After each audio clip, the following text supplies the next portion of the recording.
નમસ્કાર. વિશેષ વિથ દિનેશમાં દિનેશ સિંધવ તમારું સ્વાગત કરું છું. ધોરણ 10ની પરીક્ષાનું પરિણામ આપણી સામે આવી ગયું છે. કેટલાક વિદ્યાર્થીઓ નાપાસ થયા હશે અને કેટલાક વિદ્યાર્થીઓને અપેક્ષા પ્રમાણેનું પરિણામ નહીં આવ્યું હોય, તો આ વિદ્યાર્થીઓ અને વાલીઓ બંનેમાં હતાશા હશે.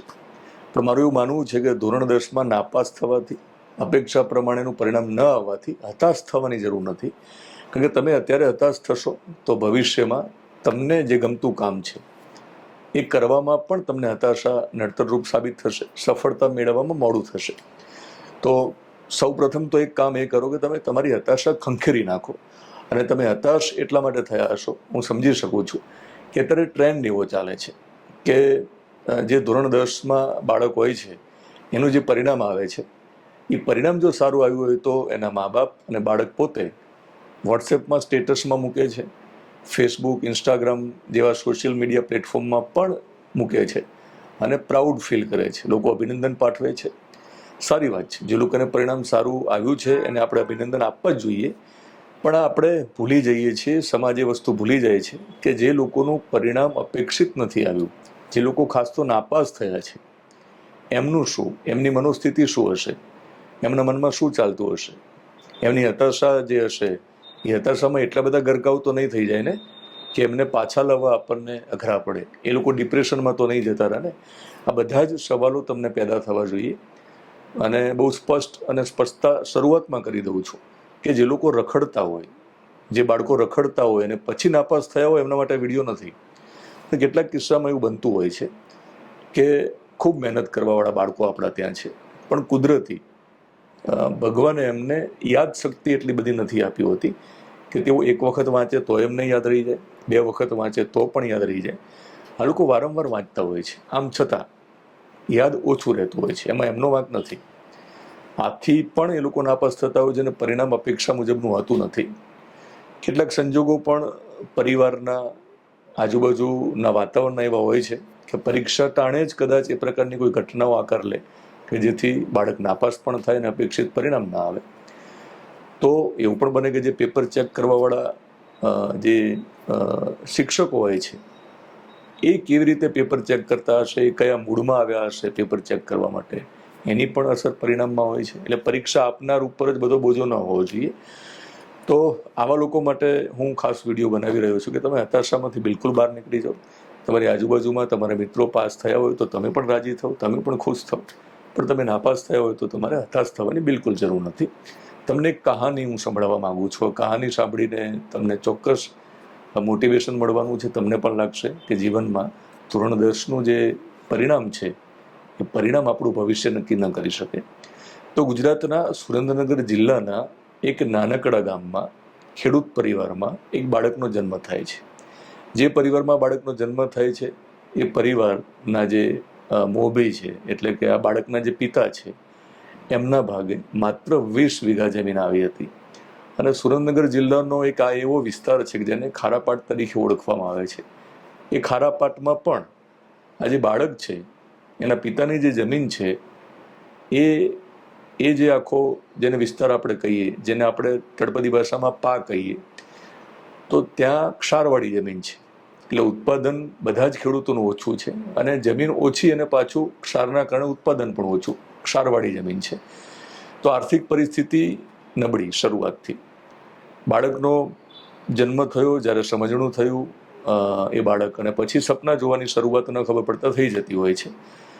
તો શરૂઆતમાં જ્યારે ગામમાં એકાદ જગ્યાએ ટીવી હોય તો એ ટીવી જો જોવા મળે તો ટીવી જોયા પછી ટીવીમાં જે તમે દ્રશ્ય જુઓ છો, જે ટીવીની આખી જે દુનિયા છે એ દુનિયા સાથે તમે જ્યારે કનેક્ટ થાવ છો ત્યારે તમે સપના જોતા હો છો. તો બાળક સપના જોવાની શરૂઆત કરે છે. શરૂઆતમાં જ્યારે ક્રિકેટ મેચો જોવે ત્યારે બાળકને લાગે છે કે એને ક્રિકેટર બનવું છે. એટલે ક્રિકેટર બનવા માટે એના સપનાઓ જોવે છે. રાત દિવસ ક્રિકેટની દુનિયામાં ખોવાયેલા રહેવાની ટેવ પડે છે આ બાળકને. અને ક્રિકેટ સમ્રાટ નામનું એક મેગેઝિન આવતું. એ મેગેઝિન વિરમગામથી મંગાવે છે આ બાળક, કારણ કે નજીકનું સેન્ટર વિરમગામ હતું. એ મેગેઝિનમાં સચિન તેંડુલકર, વિનોદ કાંબલીથી માંડીને તમામ ક્રિકેટર, બ્રાયન લારાના ફોટોઝ હોય, એનું કટિંગ કરે છે, સાચવીને રાખે છે. તો ક્રિકેટર બનવાનું એક સપનું હતું, પણ ક્રિકેટર બની ન શકાય એવો પહેલો વિચાર આવે છે કે આપણે ગામડામાંથી કેવી રીતે પ્રેક્ટિસ કરીએ, ક્યાં જઈએ, ક્યાં કોચિંગ મેળવીએ, તો એ વિચાર જ માંડી વાળે છે બાળક. એ પછી જ્યારે પ્રાથમિક શિક્ષણ તો ગામમાં જ લેવાનું થાય છે, પછી જ્યારે માધ્યમિક શિક્ષણ મેળવવાની વાત આવી તો એના કેટલાક મિત્રો હોસ્ટેલમાં ભણતા હતા. તો બાળકને પણ મન થયું કે હોસ્ટેલમાં ભણવા જવું છે. તો બાળકે એના પિતાને કહ્યું, હોય તો એ બાળક તરુણ થયો હશે, તરુણાવસ્થાની વાત કરી રહ્યો છું, તો હોસ્ટેલમાં જવા મળતું નથી એટલા માટે કે ખેતીની આવક બિલકુલ ન બરાબર. એટલે પિતા બહુ સ્પષ્ટ ના નથી પાડી શકતા કે મારી પાસે પૈસા નથી, આથી તમને હોસ્ટેલમાં હું નહીં મોકલું. પણ હોસ્ટેલમાં જવાનું થતું નથી, તો ત્યાં જ હાઈસ્કૂલનું શિક્ષણ મેળવે છે. ટીવી લેવાનું મન થયું, ટીવીની માંગ કરી તો ઘરે ટીવી ના આવ્યું. સાયકલની વાત કરી તો નવી સાયકલ પણ ના આવી, કારણ કે સાયકલ લેવાના પણ પૈસા નહોતા કદાચ. ઘરની સામે કરિયાણાની દુકાન હોય છે, એ કરિયાણાની દુકાનમાં નોકરી કરે છે. 25 રૂપિયા મહિને 25 રૂપિયાનો પગાર મળે છે. શરૂઆતમાં કામ શું કરવાનું હતું? તો શરૂઆતમાં કામ એ કરવાનું હતું કે જે છાપાની પસ્તી હોય એ પસ્તી ફાડીને એમાંથી જે પડીકા વારવાના હોય, જે પડીકું વેપારીઓ વારતા હોય છે કરિયાણાની દુકાનમાં, જે ગ્રાહકો વસ્તુ લેવા આવે, તો પડીકા વાળવા માટે પસ્તીમાંથી કટિંગ કરવાનું હોય. તો શરૂઆતમાં પસ્તીમાંથી પડીકા બનાવવાનું કામ કરે છે. ગ્રાહકો જે ખરીદવા આવે એમને કરિયાણાની વસ્તુ આપવાનું, જોખવાનું, એ પ્રકારનું કામ કરે છે. જરૂર લાગે ત્યારે જે શેઠ હતા દુકાનના, એમના ઘરેથી બપોરનો સમય થાય તો ચા લેવા જવાનું, પાણી ખૂટી જાય તો ફરી વચ્ચે પાણી લેવા જવાનું કામ કરે છે. એટલે એક પ્રકારે મારી દ્રષ્ટિએ મજૂરીનું પણ કામ કરે છે. એ પછી 10મા ધોરણની પરીક્ષા આપી હોય છે. 10મા ધોરણની પરીક્ષા આપ્યા પછી વેકેશનનો એક સમયગાળો હોય છે. તો વેકેશનના સમયગાળા દરમિયાન આ જે તરુણ છે, જે કિશોર છે, એનો એક મિત્ર અમદાવાદમાં 10મા ધોરણમાં ભણતો હતો હોસ્ટેલમાં રહીને. એ પછી 11મા ધોરણમાં ભણવા માટે અમદાવાદમાં ફરી પાછું આવવાનું નહોતું. એટલે જે સામાન હતો હોસ્ટેલમાં લેવા આવવાની વાત થાય છે. તો હું જે કહાની તમને કહી રહ્યો છું, જે કિશોરની વાત કરી રહ્યો છું, એ પણ હોસ્ટેલમાં એ સામાન લેવા માટે સાથે આવે છે. તો જ્યારે ગામમાંથી બસ ઉપડી, એ ગામમાંથી સીધી અમદાવાદ સવારમાં 6 વાગે બસ ઉપડતી હતી, જે સીધી અમદાવાદ લઈને આવે. તો ત્યાં આવવાનું થાય છે. તો બસમાં એ ગામનો એક સ્થાનિક ભજનીક હોય છે, જેને દૂરદર્શને સિંગિંગ માટે એક ઇન્વિટેશન આપ્યું હોય છે, મોકો આપ્યો હોય છે. એટલે પોસ્ટકાર્ડ, એ વખતે પોસ્ટકાર્ડનો જમાનો હતો, 1996ની વાત કરું છું.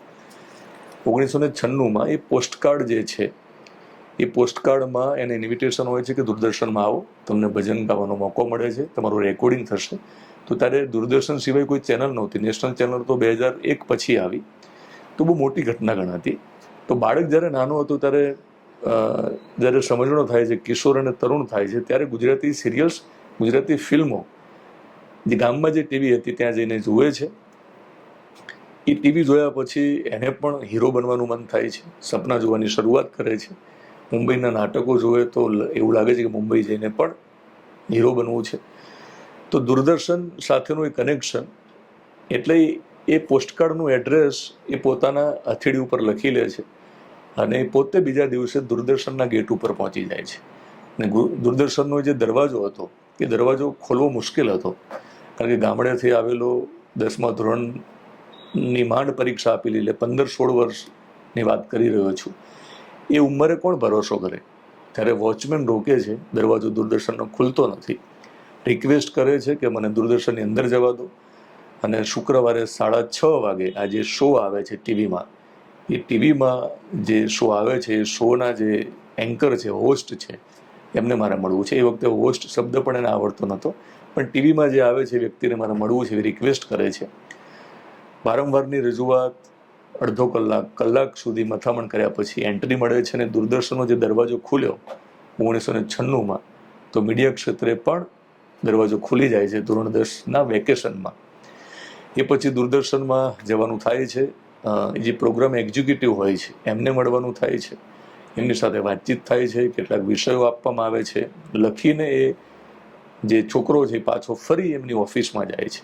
એમની ઓફિસમાં જ્યારે એક લખેલા જે વિષય ઉપર લખેલા કાગળો દેવા માટે જાય છે, દૂરદર્શનના ગાર્ડનમાં બેસીને લખે છે, ત્યારે સાંઈરામ દવે સીડી ઉપર મળે છે. સાંઈરામ દવેની શરૂઆત, ગમ્મત ગુલાલ નામનો એ વખતે શો ચાલતો, એમાં કદાચ રેકોર્ડિંગ માટે આવ્યા હશે. એ જ દિવસે છોકરો સીડીમાંથી મહેશ કનોડિયા અને નરેશ કનોડિયાને ઉતરતા જુએ છે, જેમને ટીવીમાં જોયેલા. તો તો એ છોકરાને એ બંનેને જોઈને એવું લાગે છે કે આમની સાથે ક્યારે સ્ક્રીન ઉપર આવવા મળે, ફિલ્મી પડદે ક્યારે આવવા મળે, સિનેમાના પડદા ઉપર ક્યારે આવવા મળે.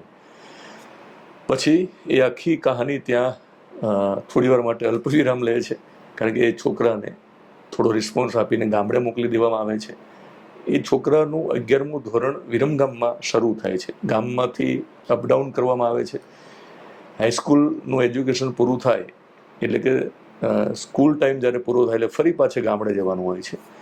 આ દરમિયાન એ જે એસટીડી બૂથ હોય છે વિરમગામમાં, ત્યાંથી દરરોજ ફોન કરીને પૂછે છે દૂરદર્શનમાં કે મને ક્યારે બોલાવશો. આ નિયમિતનો એક નિત્યક્રમ બની જાય છે. એક સમય એવો આવે છે કે દૂરદર્શનમાં આ છોકરાને કામ મળી જાય છે. એટલે કે 11મા ધોરણની પરીક્ષા, જેને આપણે પ્રથમ સત્ર કહીએ છીએ, દિવાળી પછીની જે પરીક્ષા આવે એ પરીક્ષા પણ નહોતી આપી અને દૂરદર્શનમાં કામ મળી જાય છે. એ પછી નિયમિત શાળાએ જવાનું થતું નથી, માત્ર પરીક્ષા આપીને પછી આગળનો અભ્યાસક્રમ કરવાનો હતો. દૂરદર્શનમાં એક જર્ની શરૂ થાય છે. દૂરદર્શનમાં આવતા જે કલાકારો હતા, ટીવી સિરિયલ્સના જે દિગ્દર્શકો જે હતા, જે પ્રોડ્યુસર્સ હતા, એમની સાથે કનેક્શન થાય છે. ધીમે ધીમે ફ્લોર ઉપર જાય છે ગુજરાતી સિરિયલના, ત્યાં દિશા વાંકણીને મળવાનું થાય છે, જેને આપણે દયાભાભી તરીકે પાછળથી બધા ઓળખતા થયા. એમને કહ્યું કે મારા પિતાજી એક નાટક શરૂ કરવાના છે, મળવા માટે આવો. એ યુવાન એમના પિતાજીને મળવા માટે જાય છે. એ જ દિવસે દિશા વાંકણીને હિન્દી પહેલી ફિલ્મ મળી હતી મિથુન અને જેકી શ્રોફ સાથે. તે મુંબઈ જવાનું પેકિંગ કરતા હોય છે. પેલો જે યુવાન છે એ જાય છે એટલે દિશા વાંકણી રિસ્પોન્સ આપે છે. એમના ઘરે એને ચા પીવા મળે છે, એના પપ્પા સાથે વાતચીત થાય છે અને દિશાબેન માફી માગીને નીકળી જાય છે, કારણ કે એમને ફ્લાઇટ મુંબઈ લઈ જતી હતી. દિશા વાંકણીની એ ફ્લાઇટ એમને મુંબઈ લઈને ગઈ. પછી મુંબઈ જ રહ્યા, ત્યાં જઈને સફળ થયા. આપણે બધા એમને ઓળખીએ છીએ હવે દયાભાભી તરીકે. આખો દેશ હવે એમને ઓળખે છે અને આખું વિશ્વ એમને ઓળખે છે. સપના જોનારો આ જે માણસ હતો, જે વ્યક્તિ હતો, જેની કહાની હું તમને કહી રહ્યો છું, એની એ દુનિયા જે છે એ ત્યાંથી પાછી બદલાય છે, કારણ કે નાટકમાં કામ કરવાનો મોકો મળતો નથી. એ પછી એક સમય એવો આવે છે કે ફરી પાછો ગામડે જવાનો નિર્ણય લેવામાં આવે છે. એ ગામડે જાય છે. એ છોકરો ગામડે ગયો. ત્યાં જઈને પછી જ્યારે કોલેજની વાત આવી તો કોલેજ વિરમગામ કરવાનું નક્કી કરે છે, જેથી કરીને હોસ્ટેલમાં જવું ન પડે. તો વિરમગામ કોલેજ શરૂ થાય છે. હવે જ્યારે વિરમગામ કોલેજ શરૂ થાય છે તો ખર્ચ કાઢવા માટે શું કરવું, કારણ કે કોલેજની જે ફી હોય એ ફી અને અપડાઉન કરવા માટે જે સરકારી બસનો જે પાસ હોય એ પાસના પૈસા ક્યાંથી કાઢવા. તો કોલેજની સામે ગેસ એજન્સીની એક ઓફિસ હોય છે, ત્યાં નોકરી મળે છે. નોકરી જે મળે છે એમાં બહુ ઓછો પગાર હોય છે, પણ જેમાંથી ફી કોલેજની નીકળી શકે અને અપડાઉન માટેનો જે પાસ છે એના પૈસા નીકળી શકે. તો ત્યાં કામ શું કરવાનું? તો કામ એ કરવાનું હતું કે એ વખતે વોટ્સએપનો જમાનો નહોતો. તમારે લેન્ડલાઇનમાંથી તમારે ફોન કરવાનો એજન્સીની ઓફિસમાં, અને તમે તમારો ગ્રાહક નંબર બોલો એટલે ત્યાં તમારી રિફિલ બુક થતી. તો દરરોજ આવા અનેક ગ્રાહકોના ફોન આવે, કારણ કે હજારોની સંખ્યામાં ફોન રિસીવ કરવાના. એ ફોન રિસીવ કરવાના અને એ રાંધણ ગેસની જે બોટલ છે એની નોંધણી કરવાની. આ કામ કરે છે. કોલેજ આ રીતે પૂરી થાય છે. આ સમયગાળા દરમિયાન થોડો સમય ખેતી પણ કરે છે. જ્યારે એ કોલેજ વિરમગામમાં પૂરી કરે છે તો હું 2003ની વાત કરી રહ્યો છું. 2003માં ઈટીવી ગુજરાતમાં પ્રવેશ કરી ચૂકે છે. અને ઈટીવી ગુજરાતી એટલે એ વખતે બહુ લોકપ્રિય ચેનલ. ઈટીવીમાં એ વખતે સમાચાર વિભાગ પણ હતો અને મનોરંજનનો પણ એક વિભાગ હતો, જેને આપણે ન્યૂઝ ડિપાર્ટમેન્ટ પણ કહીએ અને પ્રોગ્રામિંગ ડિપાર્ટમેન્ટ પણ કહીએ. તો એ જે યુવાન છે, કારણ કે ભાઈ છોકરો જે હતો એ કોલેજ પૂરી કરે એટલે યુવાન થાય છે, એ યુવાનને સમાચારની દુનિયા સાથે કોઈ લેવા દેવા નહીં. ત્યારે છાપા પણ ન વાંચે. છાપા તો ત્યારે એટલા માટે નાનપણમાં હાથમાં લીધેલા કે જે કરિયાણાની દુકાનમાં નોકરી કરે છે ત્યાં પેલા પસ્તીમાંથી પડીકા માટે એ છાપા ફાડવાના હતા, એટલે ત્યારે વાંચવાની કોઈ જરૂર નથી. એટલે છાપા સાથે સમાચારની દુનિયા સાથે કોઈ લેવા દેવા નહીં. છાપા એટલા માટે જુએ કે જો કોઈ હીરો હોય તો એના ફોટા આવ્યા હોય તો એ પૂર્તિમાંથી કટિંગ કરવા માટે, અને કોઈ મેગેઝિનમાં સ્પોર્ટ્સમાં કોઈ ક્રિકેટરના ફોટો હોય તો એ કટિંગ કરવા માટે. તો સમાચારની દુનિયા સાથે કોઈ લેવા દેવા નહીં. પણ પ્રોગ્રામિંગ ડિપાર્ટમેન્ટમાં એક શો શરૂ થાય છે, જેને સ્કૂલમાં બાળકોનો ગેમ શો હતો. તો એ યુવાનના જે મિત્રો છે એ મિત્રો જ એ શો કરતા હતા. કોઈ ડિરેક્ટર હોય છે, કોઈ હોસ્ટ હોય છે. તો યુવાનને એવું કહેવામાં આવે છે કે અમદાવાદ આવવા માટે એક મોકો છે. શુક્રવારે આવવાનું, શનિવારે શૂટ કરીશું, રવિવારે એડિટ કરવાનું, સોમવારે ગામડે જતું રહેવાનું. તો આ બધા જ એ મિત્રો હોય છે કે જે મિત્રો આ યુવાનને આ નાટકની દુનિયા સાથે ક્યાંક મળેલા, ગુજરાતી સિરિયલ સાથે શરૂઆતના તબક્કે ક્યાંક ભેગા થયેલા, ગુજરાતી નાટકોનું મંચન થયું હોય ત્યારે મળેલા, ગુજરાતી ફિલ્મના ફ્લોર ઉપર મળેલા. તો એ પ્રકારે એક શો શરૂ થાય છે. એ શોનું જ્યારે એડિટિંગ ચાલતું હોય છે ત્યારે સામે ન્યૂઝ ડિપાર્ટમેન્ટમાંથી લાલજી ચાવડા નામના એક રિપોર્ટર એ યુવાનને મળે છે. યુવાન સાથે સીડી ઉતરતા હોય છે, ચા પીવા બંને જતા હોય છે, વાતચીત થાય છે, પરિચય થાય છે એકબીજાનો. પછી લાલજી ચાવડા ઓફર કરે છે કે તમારે સમાચારની આ દુનિયામાં આવવું જોઈએ, તમે પત્રકાર બની શકો. પેલા યુવાનને માનવામાં આવતું નથી, કારણ કે પત્રકાર બનવાનું સપનું તો જોયું જ નહોતું, ક્યારેય જોયું નહોતું. એમ હીરો બનવાનું સપનું જોયું હતું, ક્રિકેટર બનવાનું સપનું જોયું હતું, પણ રિપોર્ટર બનવાનું સપનું ક્યારેય જોયું નહોતું. પણ લાલજીભાઈએ કહ્યું કે આમાં માત્ર સ્ટોરી લખવાની હોય છે. યુવાનને લાગે છે કે સ્ટોરી તો લખી શકાય ને, કારણ કે જે રીતે એક્ટર બનવાના સપના સાથે કેટલાક એ વખતે પણ નાટકો લખેલા, જાતે સિરિયલ્સ લખેલી, પોતાને વાંચવા માટે કોઈ વાંચી ન શકે એ પ્રકારે. તો એવી જ સ્ક્રિપ્ટ અને એવી સ્ટોરી લખવાનું માનીને એ હા પાડે છે. એ પછી ઈટીવીના ન્યૂઝ ડિપાર્ટમેન્ટમાં જવાનું શરૂ થાય છે, જ્યાં સતીશભાઈ મોરી, જે ગુજરાતી ઈટીવીના એ દોરના ગુજરાતના પ્રથમ એડિટર, જેમનો પરિચય થાય છે. એ પછી નક્કી થાય છે કે જે યુવાન છે એ યુવાન ન્યૂઝ ડિપાર્ટમેન્ટમાં ઇન્ટર્નશીપ કરવા માટે જશે. તો યુવાને એવું કર્યું કે પ્રોગ્રામિંગમાં જે શુક્ર, શનિ અને રવિનું જે કામ છે એ પછી ન્યૂઝ ડિપાર્ટમેન્ટમાં જવાની શરૂઆત કરી રેગ્યુલર. અને ત્યાં ઇન્ટર્નશીપ શરૂ થાય છે. ત્યાં ફિલ્ડમાં રિપોર્ટિંગ કરવા માટે જે રિપોર્ટર્સ જતા હોય એની સાથે કામ કરવાનો મોકો મળે છે. કેમેરા વર્ક પણ શીખે છે, કેમેરા પણ જાતે શૂટ કરે છે. એ પછી સતીશભાઈ મોરી અને ત્યાં નરેશભાઈ દવે પણ હોય છે, જે એસોસિએટ એડિટર કહી શકીએ આપણે, જે બીજા ક્રમે એ ચેનલમાં હોય છે. એ પછી અચાનક જુનાગઢના ઈટીવીના રિપોર્ટર કોઈ કારણોસર નોકરી છોડે છે.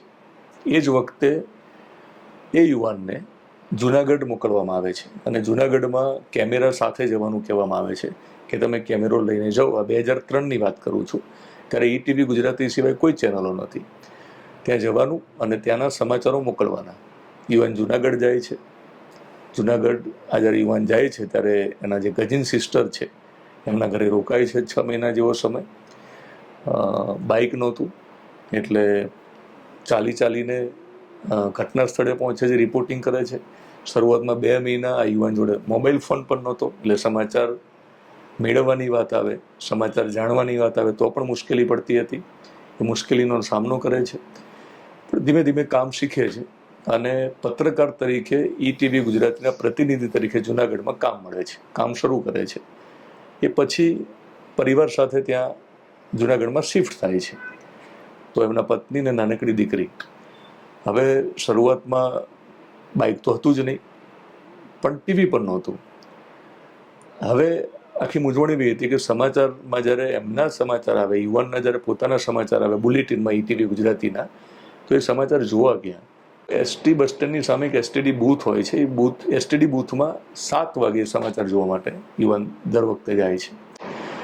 તો શરૂઆતમાં જ્યારે દૂરદર્શનમાં નોકરી કરે ત્યારે શુક્રવારે સાંજે 6:30 વાગે યુવાનનું નામ આવતું હોય છે ક્રેડિટમાં સહાયક દિગ્દર્શક તરીકે. ત્યારે પણ ઘરે ટીવી નહોતું.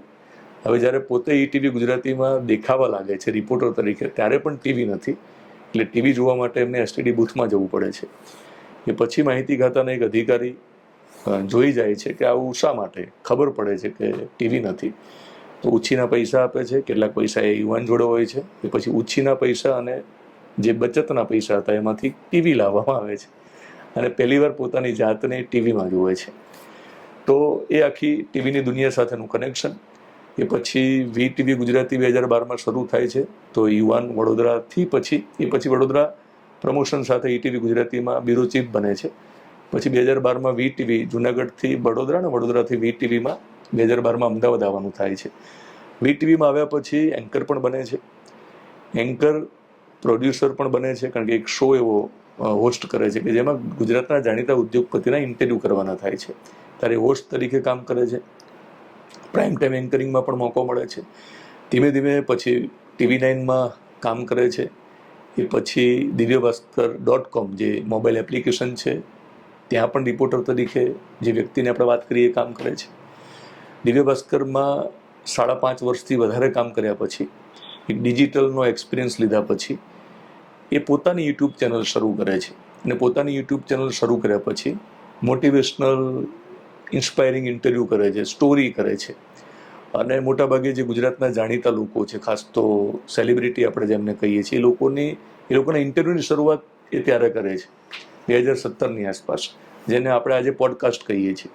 તો ઇન્ટરવ્યૂ પછી નાનો વ્યક્તિ હોય કે મોટો વ્યક્તિ હોય એની વિશેષ વાતો લઈને એ ઓડિયન્સ સુધી આવે છે. 21 સબસ્ક્રાઈબરથી શરૂ થયેલી આખી જે જર્ની છે 1 લાખ સુધી પહોંચે છે. તો હિંમત આવે છે અને નોકરી દિવ્ય ભાસ્કરની છોડીને એ પોતાની યુટ્યુબમાં કામ કરવાનું નક્કી કરે છે અને યુટ્યુબમાં એ કામ કરે છે. અને આજે બહુ સારા એવા સબસ્ક્રાઈબર યુટ્યુબમાં છે. એ પછી ફેસબુકમાં પણ સારા એવા ફોલોવર્સ છે અને ઇન્સ્ટાગ્રામમાં પણ ફોલોવર્સ છે. એ ચેનલનું નામ હતું વિશેષ વિથ દિનેશ. અને હું જ્યારે વિશેષ વિથ દિનેશ બોલું છું ત્યારે તમને ખ્યાલ છે કે એ મારી જ ચેનલ છે, કારણ કે વિશેષ વિથ દિનેશમાં તમે મને જુઓ છો તો જે બાળક, જે તરુણ, જે કિશોર અને જે યુવાન અને પછી જે રિપોર્ટર, એ હું દિનેશ સિંધવ. એ પછી બીજી યુટ્યુબ ચેનલ પણ આપણે શરૂ કરી જેનું નામ છે વિશેષ ન્યૂઝ.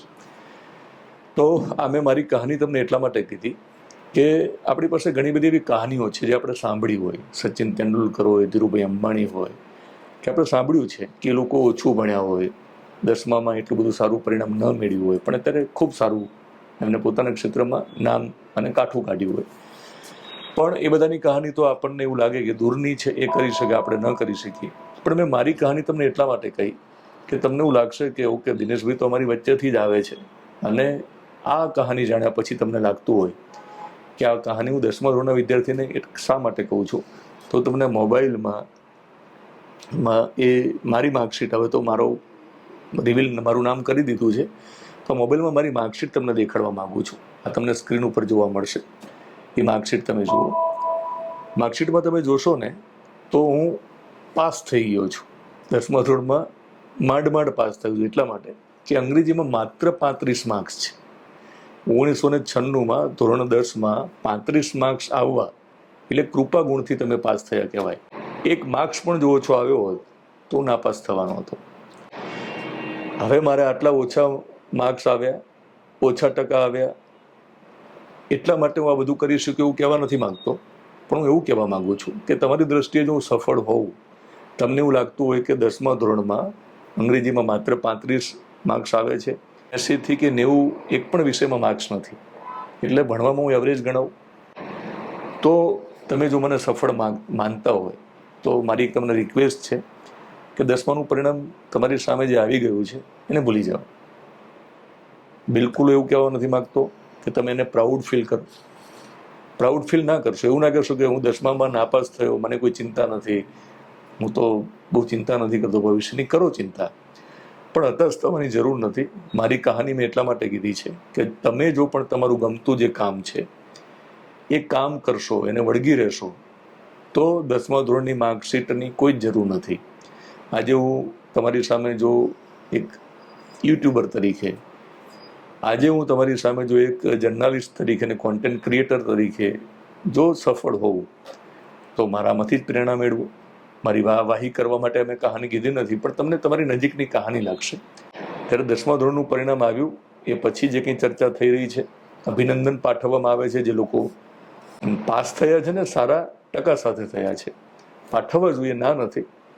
પણ મને એવા વિદ્યાર્થીઓની ચિંતા છે કે જે અપેક્ષિત પરિણામ લાવી શક્યા નથી. તો આજે હું સંકલ્પ કરું છું કે એક નવો શો ચાલુ કરીશ આપણી ચેનલમાં. એ શોનું નામ હશે સફળતાનો પાઠ. આપણે શાળામાં અનેક પાઠ ભણીએ છીએ, પણ એ ભણેલા પાઠ કદાચ આપણને જીવનની પરીક્ષા પાસ કરવામાં કામ નથી આવતા. આજથી હું સંકલ્પ કરું છું કે હું ઓડિયન્સ માટે સફળતાનો પાઠ નામની એક સિરીઝ ચાલુ કરીશ, જ્યાં હું સફળતાની વાતો કરીશ. એ પાઠ તમને કદાચ કોઈ શાળાના એ વર્ગખંડમાં ભણાવવામાં નહીં આવે, પણ આપણે યુટ્યુબના સ્ક્રીન ઉપર તમે આપણી યુટ્યુબની જે સ્ક્રીન છે અને તમે તમારો ક્લાસ માનીને જો એ પાઠ ભણશો તમે, તો તમે મોટિવેટ થશો. તો મારી કહાની તમારી સામે છે. તમારે હતાશ થવાની જરૂર નથી. નાપાસ થવાય, હતાશ થવાની બિલકુલ જરૂર નથી. અનેક કિસ્સાઓ આપણી સામે છે. ભવિષ્યમાં જ્યારે મળીશ ત્યારે આવા જ કેટલાક વ્યક્તિઓ સાથે તમને રૂબરૂ કરાવીશ. કે જેમાં 10મા અને 12મામાં ખૂબ ઓછા માર્ક્સ આવ્યા હોય, ઓછા ટકા આવ્યા હોય અથવા તો નાપાસ થયા હોય, પણ જીવનની બધી જ પરીક્ષાઓ તેઓ પાસ કરી ગયા હોય. વિશેષ વિથ દિનેશ અને મારો પોતાનો પ્રયત્ન જો તમને પસંદ હોય, મારું પોઝિટિવ જર્નલિઝમ તમને પસંદ હોય, તો આપણી યુટ્યુબ ચેનલને તમે સબસ્ક્રાઈબ કરશો. ફેસબુક પેજ અને ઇન્સ્ટાગ્રામમાં જોતા હોય તો ફોલો કરશો.